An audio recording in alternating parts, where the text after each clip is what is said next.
Here's a question for you as the parent of a picky eater. Where do you even start when your child refuses to eat the food that is in front of them, that is not a safe and reliable food? They scream and yell and demand chicken nuggets.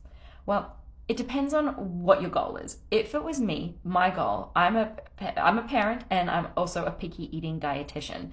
That's my specialty, and I help parents with even the most extreme picky eaters. You've got to peel back some layers here, because the in the moment solution is holding a boundary. But if we're peeling back these layers, where this has probably gone on for a little while already, I'm guessing probably close to a year, given this child is 2.5 years old, and picky eating tends to creep in the second year of life, when the child is between 12 and 18 months, when they start to know how to say no to things, and that gets a reaction out of mum and dad.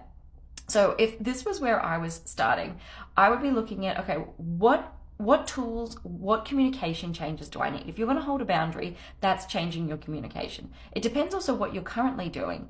Some parents in this situation do hold the boundary and they say, nope, you just get what you get and that's it, and no choice. And other parents will cater to the child's demands and give them the chicken nuggets because they want the child to eat something, and something is better than nothing. And this has been a little bit of a hot topic on my page lately, where we've talked about that like fed is best. And obviously a child who is hungry, having some food is better than no food. With the exception of when we're working with a child who is at this level of picky eating, if we are catering to that child, we're actually causing the child and ourselves more struggles in the long term. And the reason for that is because that catering and the over accommodating is actually going to make the picky eating worse in the long term, and that's going to affect you as the parent, your stress levels. Are they eating enough? Are they getting enough nutrients? You're also impacting your child, because if they're eating chicken nuggets all the time, there's no way they're getting all the nutrients that they need. And if this continues, you're going to affect the family at the family level too, where you've got one child who's eating a separate meal from everybody else, which is going to cause problems socially. What if you want to go out for dinner? There are so many other times where this becomes a problem. So to this parent, where would I start? I have an online course called Mealtimes Without Meltdowns, and I designed this course, and I recently redid the handouts that go within the course.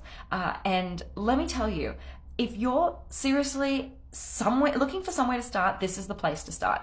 It is the best $149 you will ever spend, because what it gives you, what you will walk away with, are simple strategies that you can implement today at your very next meal. Changes in your communication, strategies to help your picky eater become less picky, and working with them. The way I work with parents uses these same tools, and it very much looks at, how do I work with my child in a respectful way? The communication strategies that we work on, that you will work on to change the way you communicate with your child, they're all based in respect. It is not about saying like, nope, that's what's for dinner, you can eat it or you can starve. That to me is not respectful whatsoever. So the link to that course is in my bio, and drop me any questions if you have any.